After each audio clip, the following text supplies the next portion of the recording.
Welcome to the Growing Food and Feeding People podcast. Whether you're a backyard gardener, a market gardener, or a small-scale farmer just starting out or a seasoned grower, this show is for you. Join us as we share tips and tricks, tactics and hacks for growing food for yourself, your family, and your community, as well as sharing stories here from the field and other growers and farmers making a difference in their local food webs. My name is Cody, and I will be your host, so let's get growing. All right, guys, welcome back to the Growing Food and Feeding People podcast. It is a beautiful Monday here in Zone 5B, and it looks like spring may have just arrived, finally. I wouldn't say plan out your summer crops yet. I still think we need to wait for Memorial Day because it does look like we could get a few cold mornings yet. However, it is that time, it's go time, and I am super excited for today's episode. To say this one's value-packed would probably be an understatement, guys. So today we're jumping back into our companion planting series, into companion planting for birds, bees, and butterflies for your garden. So I'm not going to waste any more of your time. We're going to jump right in. And what I want you to do is picture a lively tableau of your garden, a place bustling with activity where the flowers are blooming, fruits ripen, and the air buzzes with the soft humming of the bees, the gentle fluttering of the butterflies, and the melodious chirping of the birds. Now all of this, guys, can be achieved with the magic of companion planting. So let's unpack this concept a little bit further so we can really understand its multifaceted benefits, because you don't want to take it just at face value for the beauty, of course. So today I'm going to take you through 5 categories of plant partners that can turn your garden into a haven for birds, bees, and butterflies. And in each category, we're going to break down 5 specific varieties, each with their unique benefits and attractions. And then before we wrap up, we're going to go over the 5 biggest benefits to having the birds, bees, and butterflies in your garden. So let's jump right in. Now, of course, the first category that's going to come to mind when we're thinking about attracting your birds, bees, and butterflies is going to be the flowers, right? And number 1 on the flowers list, in no particular order, but maybe in this case, is sunflowers. Besides their aesthetic appeal, their large seed heads provide a hearty meal for the birds, and their pollen-rich stamens are actually a paradise for the bees. So sunflowers are an absolute must for every garden. Now, number 2 in the flowers category is your zinnias.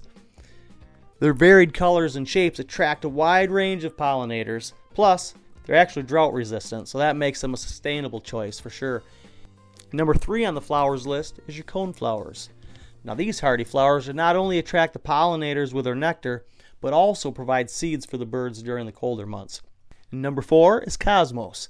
Their tall daisy-like blooms actually provide a nice landing pad for the butterflies, while their nectar sustains the bees. And then number 5 on the flower list, and of course, guys, we could go much deeper than 5, but I've got to limit it. I've got to draw a line somewhere, or else we'd be here for hours. Number 5 on the list is our black-eyed Susans. They offer a late summer feast for the butterflies, and once the flowers fade, their seed heads serve as a great food source for the birds. So there's 5 great flower varieties that you can use to bring in the birds, bees, and butterflies into your garden. Now let's jump into the next category, and that's going to be herbs.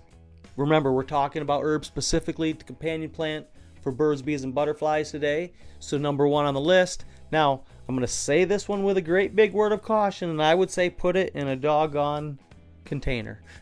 Put it in a pot, but it's going to be mint, because besides its allure for the pollinators, its strong scent also deters many garden pests, which we've talked about in the past. So that obviously will help promote a much healthier garden. Now, number 2 on the list for herbs is lavender. The fragrant purple spikes are irresistible to pollinators, and the plant's bushy growth can also provide shelter for the beneficial insects. Now, number 3 is basil. Letting a few of your basil plants actually go to flower can help create a bee hotspot for your garden. And we're always picking off the basil leaves because that's what we're using, but if you actually let it go to flower, you'll be amazed at how it'll draw the bees in. Now, number 4 on the herb list is thyme. This low-growing herb doubles as a ground cover, controlling erosion while attracting your ground foraging bees. So another great pollinator. And number 5 on the herb list to attract the birds, bees, and butterflies is going to be rosemary. Now, this perennial herb offers actually a year-round source of nectar, especially valuable during the leaner months of the winter. So if you want to plant a few herbs to attract in the birds, bees, and butterflies, there's 5 that'll do just that. Now the next category on the list is fruits and berries. Now attracting the pollinators may not be the first thing you think about when you're planting your fruits and berries. I know it isn't for me really. It's really about producing the fruits and berries, right? But you need the pollinators to do that. And these 5 are a heck of a draw. So the first one on the fruits and berries list is your strawberries. Now their white flowers are pollinator friendly, and their sweet fruits can provide as a treat for the birds. Let me tell you, I've actually had to put up bird netting to keep them off of my strawberries, but they do work great for drawing in the pollinators. Now number 2 on the list is raspberries. We also love growing raspberries here, and they offer a double bounty. Bees enjoy their flowers, and the birds love their berries, and so do we. So raspberries are a great one for drawing in the birds, bees, and butterflies. Now number 3 on the list is blackberries.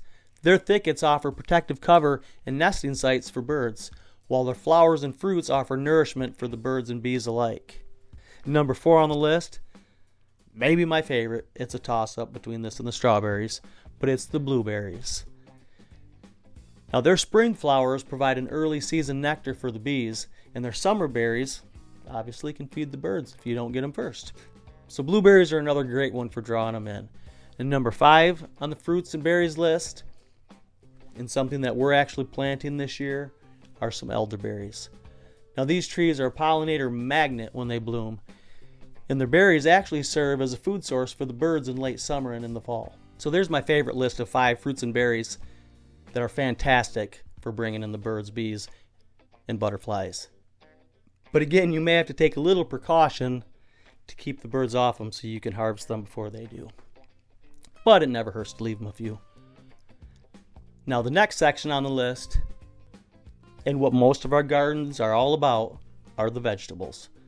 But there are specific vegetables that do help bring in the birds, bees, and the butterflies. So we're going to go through what I think are probably your top 5. And number 1 on the list are your tomatoes. The buzz pollination technique of the bumblebees helps in the pollination of tomatoes, for certain, increasing their yield. Number 2 are your beans. Their flowers are a reliable food source for the bees, and the plant's nitrogen fixing abilities, as you guys know if you've been following along, definitely helps improve the soil. Number 3, right along with that, are your peas. Their early blooms offer a vital source of nectar in the spring, much earlier than a good majority of your pollinators. Number 4 on the list is your squash. Their large yellow flowers attract a variety of pollinators, which of course can increase your crop yields. Number 5 on the list, one of my favorites, is peppers. Their small white flowers, while not as showy as some other blooms, are a surefire draw for the bees, and their fruits provide a very colorful feast for the eyes. Now, of course, there are a handful of other vegetables that'll also bring in the pollinators, but I had to cut it off somewhere. Now let's dive into the last section, which is our trees and shrubs. And the first one on the list is dogwood. Now these trees provide a year-round habitat for your birds, and with their spring blossoms for bees, berries for the birds in the falls, and dense cover for shelter, so those really make the dogwood a fantastic choice to accomplish the task at hand. Number 2 on the list is redbud. Now early blooming, these trees are a lifeline for pollinators in the spring, and their seed pods in the winter provide sustenance for the birds. So it's a win-win. Number 3 is serviceberry. Food forest staple, these offer spring flowers for the bees, summer berries for the birds, and fall color for us. So it's hard to go wrong with some serviceberry. And the 4th one on the list is crabapple. Now these trees are a pollinator's dream. With their abundant spring blossoms and their persistent fruit often provides winter food for the birds. I feel very fortunate to have a handful of crab apples around the outside of the garden. And number 5 on the list is holly. Known for their bright red berries, they provide a valuable winter food for the birds and shelter within their dense prickly foliage. So there are 5 fantastic trees and shrubs so you can have around the garden to act as a draw to bring in those birds, bees, and butterflies. Now let's dive deep into some strategic approaches for successful companion planting, specifically for our bees, birds, and butterflies. Now firstly, you really want to ensure a continuous bloom cycle. So by planting a variety of species that flower at different times, You can provide a constant food source for the pollinators and thereby attracting a greater diversity and number of these beneficial creatures. Now, secondly, you want to remember there's strength in numbers. So by planting in clusters, not only enhances the visual appeal of your garden, but it also creates a more efficient feeding and nesting area for the birds and beneficial insects. And lastly, but definitely not least, is please opt for organic methods, if at all possible. Chemical pesticides will absolutely harm the very creatures that we're trying to attract, right?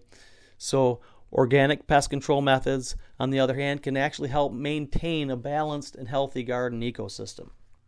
And you know that's a huge reason why I'm doing this entire series on companion planting, because I really think you can outright eliminate the pesticides completely if you learn which plants work with each other for different problems that you're trying to solve within the garden, and just additionally just to increase the productivity overall. Companion planting for birds, bees, and butterflies isn't just about the aesthetic appeal. It's really a step towards biodiversity, fostering a vibrant ecosystem right there in your backyard. You know, it contributes to the local fauna and definitely helps maintain the delicate balance of nature. By choosing the right plant partners, you can transform your garden into a thriving habitat of buzzing, fluttering, chirping concert of life. You know, there are very few things that are really more enjoyable than being out in the garden in the morning, say between 2 rows of trellis cucumbers, and harvesting the cucumbers for the day while the pollinators are just buzzing through there. It's really hard to explain if you haven't experienced it. You know, with no worry of being stung. Now, I'm not allergic to bees, so I don't have any fear towards the bees. And it's really almost magical when you're out there in the morning when the bees are buzzing all around you and you're harvesting the fruits that are ready. And not to sound too hokey, but it really does kind of feel like you're working hand in hand with nature at that point. And it's really pretty amazing if you haven't done it. So before we sign off, it is essential to understand the profound impact that the birds, bees, and butterflies can have in your garden, particularly on your fruits, vegetables, and herbs. You know, so companion planting for these natural allies isn't just about creating a picturesque garden, right? It directly enhances the productivity and the health of your garden produce. I mean, that's really what it's all about in the end, is you're trying to grow more food and feed more people. So now that we've covered what to plant to bring in the birds, bees, and the butterflies, I actually want to cover the 5 major benefits to companion planting for birds, bees, and butterflies. And that the very first one is just that, it's pollination. Bees and butterflies play a critical role in the pollination of many of our favorite fruits and vegetables. They transfer pollen from the male parts of the flower to the female parts, thereby fertilizing the plant and enabling it to produce fruits and seed. A garden teeming with these pollinators can significantly boost your crop yield. The second benefit is your natural pest control. And that's a close second. You know, birds are a natural predator of many common garden pests, including your slugs, snails, and various insects. And by attracting a healthy bird population, you can keep the pest population in check without resorting to chemical pesticides. Now, this natural form of pest control helps ensure the health and vitality of your plants. The third big benefit is your soil health. Many birds, especially robins and other thrushes, forage for insects and worms in the soil. This behavior helps naturally till your garden soil, improving the structure and the fertility over time. Number 4 is the biodiversity. A diverse garden is a healthy garden. Having a variety of birds, bees, and butterflies in your garden increases the overall resilience of your garden's ecosystem, making it more robust in the face of diseases and pests. And the 5th one on the list is the aesthetics and enjoyment. That's definitely got to be one of the top 5 benefits, for sure, of drawing in your birds, bees, and butterflies. You know, apart from the practical benefits, there's a sheer joy in watching these creatures flitter and flutter about in the garden. You know, I'm always trying to get a good slow-mo clip for our YouTube channel of the bees buzzing, or the butterflies fluttering, or the hummingbirds going a million miles an hour in one spot. So you definitely want to enjoy all the aspects of it, for sure. And observing them can actually be a source of relaxation and inspiration and add a whole nother dimension to the gardening experience. With all these benefits, it's become absolutely clear to me that companion planting for birds, bees, and butterflies is not just a mere gardening technique, but actually a holistic approach towards a more sustainable and productive garden. As we get things wrapped up today, I really hope that I've inspired you to create a garden that's buzzing with life.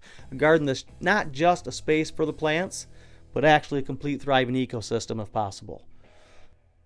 So I guess I've just got 2 questions for you. The first one, what are you going to plant to attract the birds, bees, and the butterflies?